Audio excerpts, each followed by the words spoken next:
So I was craving sugar a lot. And then the constant going to the toilet. My friends were noticing there was something wrong with me, even my sister.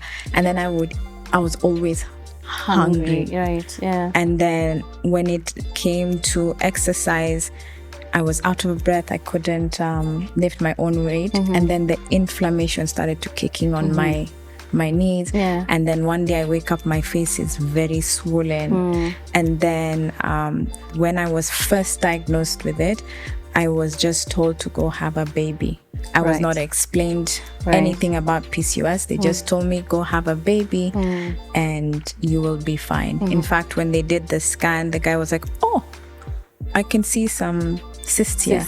So nobody explained to me what it was. Right. So I had to go on YouTube and learn it, and it was very frustrating.